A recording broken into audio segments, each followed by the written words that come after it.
architecture is for people, right? It's not for the architects. So you want to have this really the involvement and the ownership of the local people. Now, I think building or making architecture isn't our ultimate goal, not at all. It's really through the architecture, how you can revive the local heritage, local legacy, and to bring the potential, bring back the future, the confidence for the future.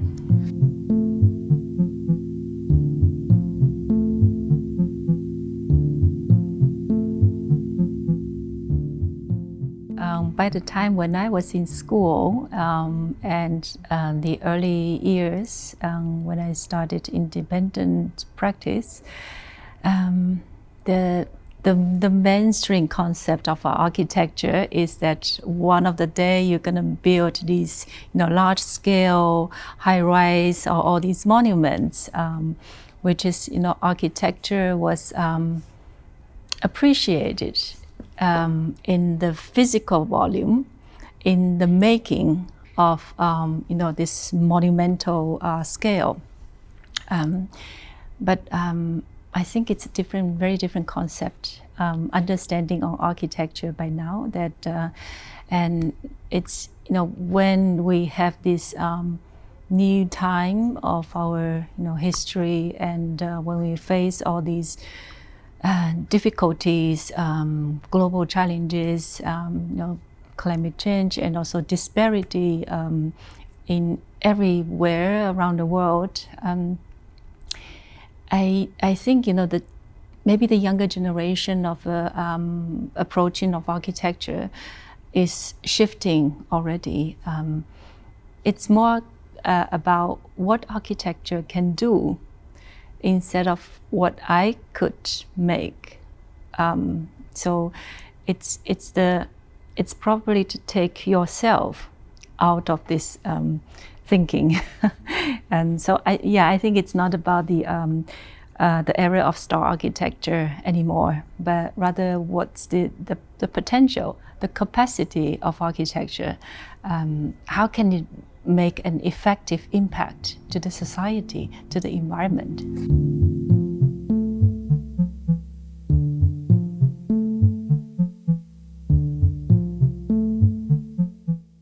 We have been working within this method called architectural acupuncture.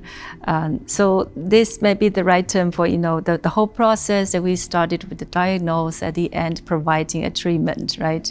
And so by saying that, you already identified there's a symptom, there's an issue, and the architectural intervention can really engage to make a positive impact to such issues or urgency.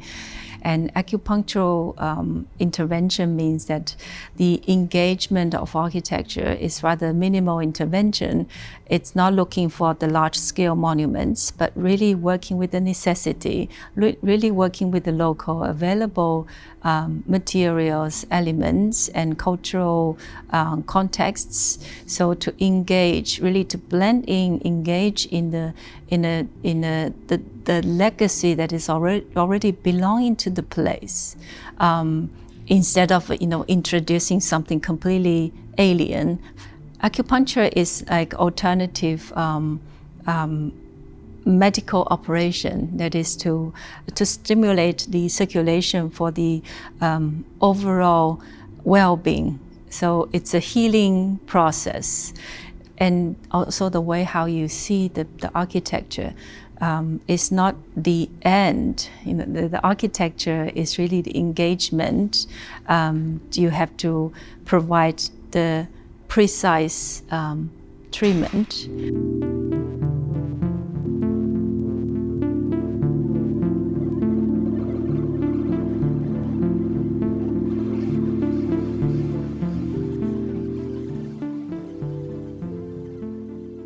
So similar to how acupuncture releases the blocked energy within your body to boost the circulation, it's also similar that within the village, when you introduce with this architectural acupuncture as a minimal intervention, that with the program that's and the building and the design tailored to the heritage, the context,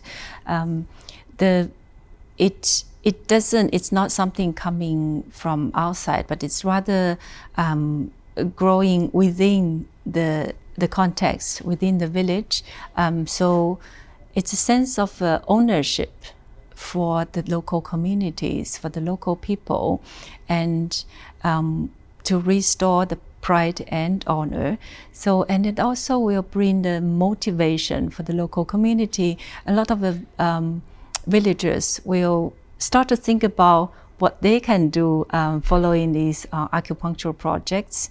We often see, the villagers will start a small restaurant, a small shops, or new businesses or homestay business after these acupunctural projects. And there's always new initiatives coming from the local village community by how to use these different types of acupunctural buildings. For example, at the tofu factory, the community invented this educational program only for young kids coming with parents. So it becomes a very popular weekend or holiday destination with a cultural program for young families, which also bring new revenue, important revenue to the community. So I think acupuncture isn't to zoom into the specific building itself. It's rather the building, the design of each acupunctural projects is just a starting point to see the continuous new initiative happening within the village and by the villagers themselves. So there's a lot of potential to think about or to rethink about how we can reuse these spaces.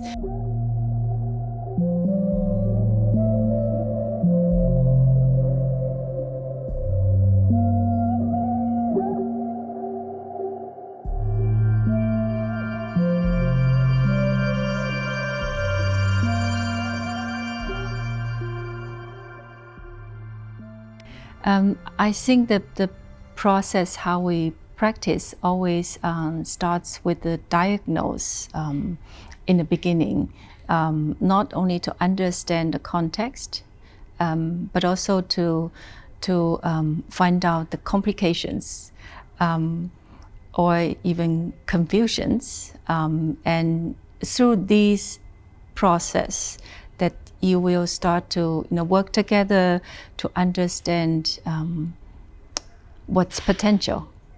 And so everything is really contextual, I would say, in this way. And we don't necessarily introducing new volumes, but we would prefer to look for whatever existing available spaces, including abandoned quarry space, abandoned vernacular structures, ruins as well, or all these abandoned production facilities like cultivation ponds. Everything, it can potentially become architecture.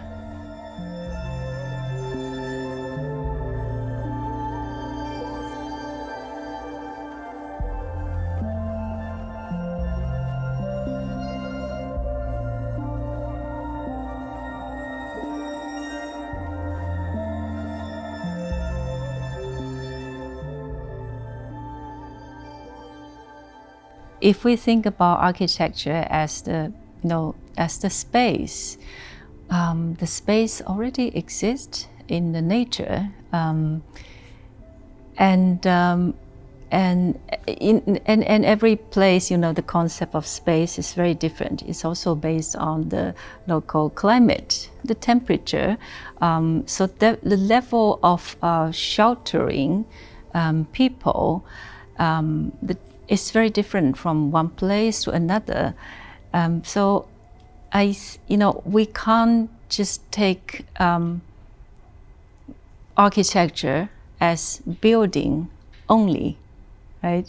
Of course, in a very cold weather, like here in Copenhagen, that you would need a more protected space, with sufficient heating system in the winter time.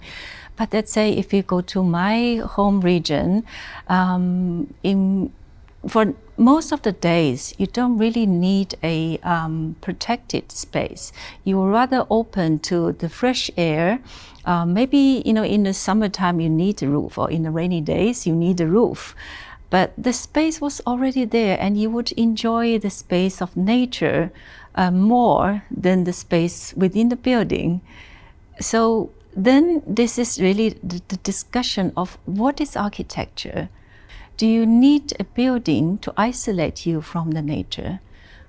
Not at all. And so yes, I think in that sense, the monumental buildings as architecture doesn't really work in this context anymore. It's really the monument of the nature itself.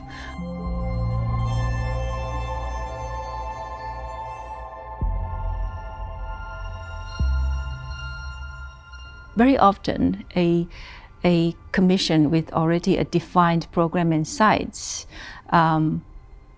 is not necessarily done by professional architects or with engagement of professional architects. I don't know who come up with this proposal, but as an architect, very often you would question, is it really the right scale?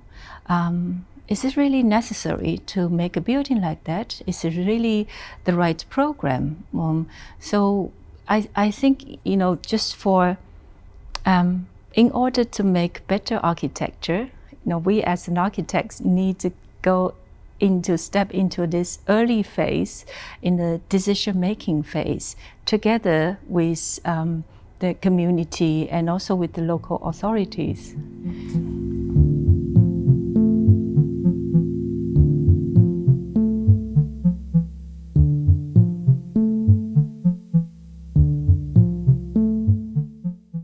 I think it's difficult to talk about beauty.